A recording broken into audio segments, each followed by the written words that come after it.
Okay, welcome to another podcast. If you are watching this video, then either we've discussed something or you've talked to Dr. Z or someone else with our group, or you found us randomly. But today's topic is going to be on just the real basics of ketosis, how you do it, what it's about. Most people have tried it before, they've heard about it, or you probably remember, depending on your age, the Atkins diet was a real big fad for many years. Ketosis is essentially similar to the Atkins. It's just, I think, a little bit more refined, more modernized, because there's a little bit more science that goes with it, I guess you could argue. Again, the point isn't to argue with that, so don't go there. So what we're going to do, we're just going to be real quick, and I'm going to show you just about essentially why do you want to do it. You probably already have a reason, but this is just going to give you the basics of where you're going to start, what are you going to start to do. So you're going to obviously have goals. That's why we do anything in life, because we have goals to change something. So the goal for this is, how do you get into nutritional ketosis? Not just into ketosis. We want to get into nutritional ketosis, which is ultimately going to be somewhere we want to get our bodies to adapt to. So what is ketosis? Very simply, ketones are byproducts of fat metabolism. And so the goal is to get the body to prefer fats to break down for energy rather than carbohydrates. So it's very important for most people. The three main reasons you'd be doing this would be either weight loss, blood sugar issues, and then also brain-related things. So they all ultimately probably overlap, but ketosis is very good for brain inflammation. It's good for brain trauma. As we get older, it's good for memory issues. It's a good thing for most brains. Most brain problems, let's say dementia, Alzheimer's, are usually blood sugar problems, so there's a little overlap. If you're doing it for weight loss, well, then you probably have a little bit of a blood sugar problem, or you've eaten too much or some lifestyle things. Ketosis is very good to lose weight. And then it's also very good just for biomarkers, lowering your blood sugar, lowering your blood pressure, just in general, getting your body functioning in a different state. And so one of those three, or a combination, are why you're watching this video and why you'd be considering to do this. If you have done the genetic work with us or through somebody else, that would be something that's pushed it too, is when we look at the genetics and we look at how does your brain function, how's your blood sugar, a lot of times that's when people realize, hey, this might be something really good for me to try. And then when you do it, you feel really good. So why would you not want to do this amazing thing? Well, there are contraindications. There are some genetic problems that you don't want to do ketosis. There could be some blood sugar issues, let's say diabetes type 1. Ketosis is usually not good. You may have heard of ketoacidosis. You hear in the news sometimes. That's extremely high levels of ketosis. It can be triggered by drugs and all kinds of things. That is not at all what we're talking about here. This is a nutritional ketosis, which is a very low ketone level. It's just getting your body into a mild using fat for energy state. So that's why we would do it. You already have that. So what do you want to do now? The first step is you got to do prep work. If you're going to do this the proper way, one of the problems with the Atkins diet and such was people just said, oh, I'm just supposed to eat a lot of fat and I cut out my carbs, and did I lose weight? And I had people back in the day, 20 years ago, they put cheese on bacon, and it didn't matter what it was, what kind of fat. It was just as long as it's fat. And it was kind of a way to be gluttonous. That's not what this is. This is eating smart. This is getting your metabolism to change. So what you need to do is you need to document that. So this is a sheet that if you've done this through our office, or I can give it out, I'm sure at some point I'll post it somewhere. It's very basic and simple. It's just an online sheet. And in this case, this is when I started doing the ketosis on kind of a higher level of studying. I would check the date, you'll see here, and then my blood pressure and the time of the day and what was my weight and the exercise I did. And then I'd blood sugar, blood ketones, breath. And then the big one over here, which isn't in because it's a lot bigger, is notes, which is very important. That's the most important part. As you do this, you're going to learn about your body, you're going to learn about your metabolism, and you may find one day your weight goes up or your weight goes down, or your blood pressure's up or down. Why? If you know why, that's going to help you learn who you are. Is it you haven't exercised in several days? Is it you did eat something that you really shouldn't have, and that's what bloated you in that? Is it stress? Is there you dealing with a lot of stress, or you're not sleeping? All of these things go in. So the better you track yourself, the better you're going to get a result, and the less mistakes you're going to do. So prep work is extremely important. The next thing you need to do is go spend a little bit of money. And the money we got to do is we want to measure our ketones, because we want to know, are we actually in ketosis? A lot of people will do the diet and they maybe never enter it, or they go in and out of it. In the very beginning of this, our first goal is to get your body into a ketose metabolism. And so there's three major ways we test this. They're actually testing different things. They're byproducts of breath, urine, and then blood is actually blood ketone levels.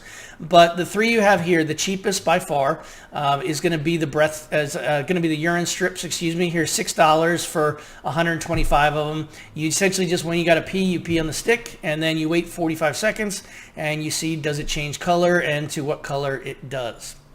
The next one, which is actually in the long term the easiest and probably the cheapest, is doing a breathalyzer. This is easy because if you're tracking this on yourself, you don't have to change out the mouthpieces every day. It's $49 and then you just pay for batteries. I've found personally that as long as you're not doing experiments like after exercise or carbs or doing something you might have done, these are usually pretty similar numbers, so you don't have to do both.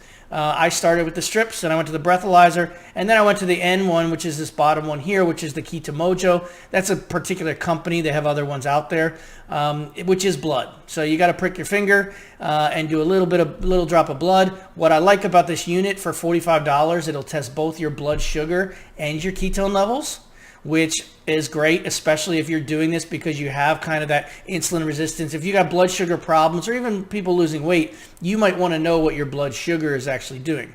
The only drawback, this one actually, by the way, also hooks up to your smartphone with Bluetooth and has all kinds of nice little gadgets of tracking.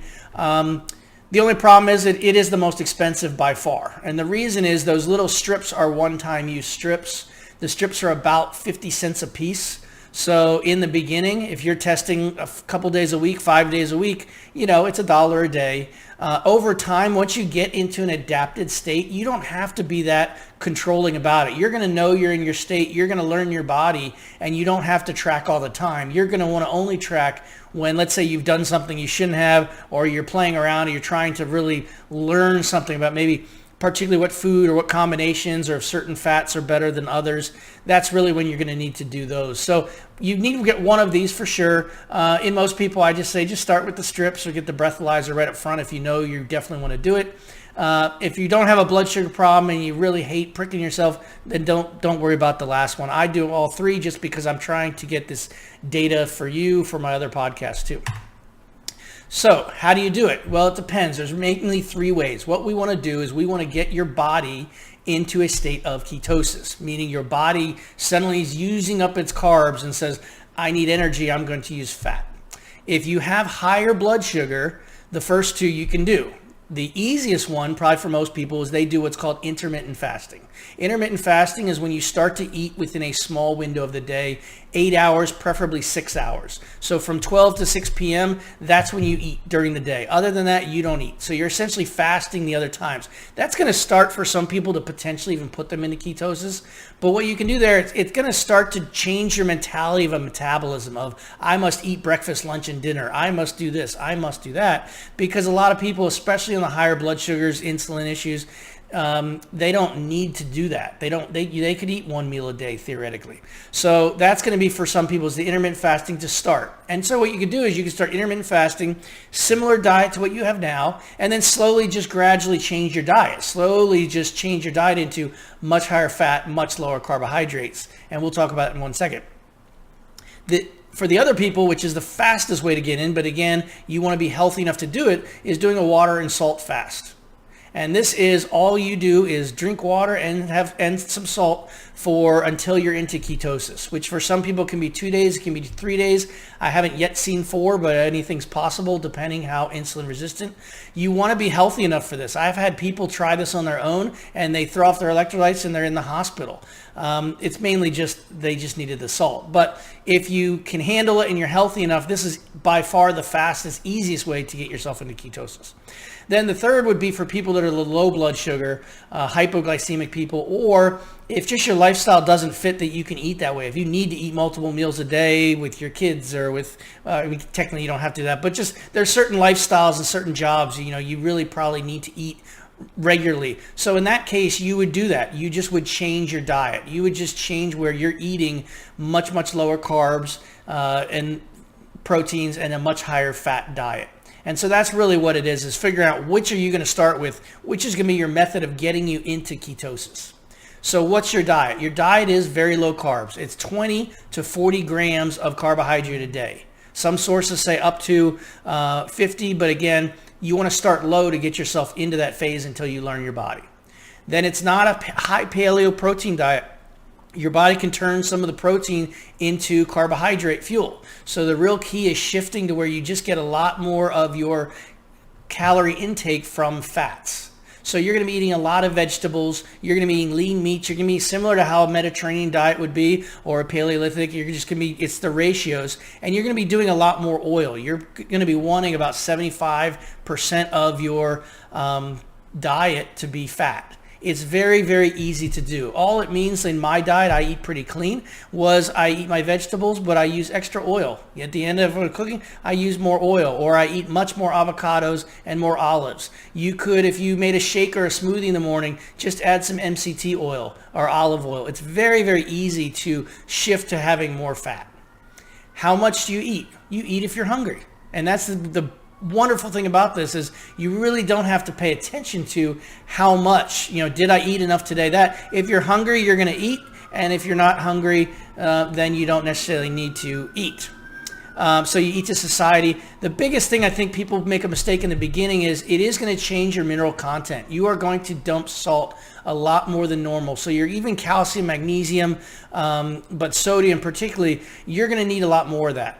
As I started to do this, I was eating exponentially more salt than I ever have in years, and my blood pressure went down and has been amazing since then. So it's one of those things, it's just a shift of your brain of what your body's doing, but it will shift your mineral needs, so you're going to need to do that. And of course, hydration is going to be a big deal because the ketones, especially in urine, it's thick and on your kidneys, and you need to keep yourself flushed. So that's just another side effect.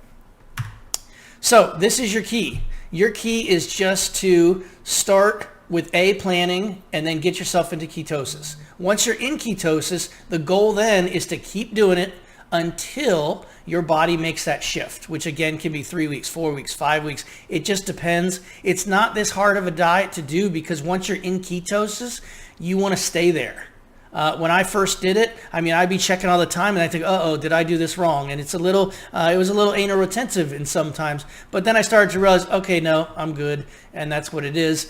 You also want to test at the same times. If you exercise, your ketones can go way up. If you were to drink some alcohol, and those are in my other podcasts, try not to do that stuff in the beginning because again, you're only risking throwing yourself back out and having to do it again. But this ultimately is your key. The other keto topics, of course, can you cheat? That we've got, net carbs, figuring that out. That's a big one. Alcohol, I've done a lot with figuring that out and reading about what different sources say.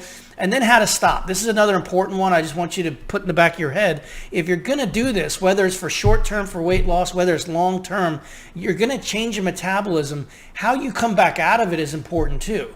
You don't want to get your body to shift into it doesn't use carbohydrates, and the next thing you're just going to go and have a Coke and a large pizza and macaroni and cheese or noodles, probably without all the fat. That's going to cause potential blood sugars, and your body's going to rebound a lot too. So you're going to lose a lot of your goals. So I hope this helps. I hope this starts you in the path. Again, if it's not me, whoever your source is for helping you with this, read up on it, do a good job. The goal of this podcast are to get you successful in it and understanding the why. But again, the key is just track in the beginning. Once you learn yourself, it's very, very easy, and there's lots of benefits from doing this. So I hope you liked it. Again, ask questions. If I can help, I'm happy to do so. Take care. Have a good night.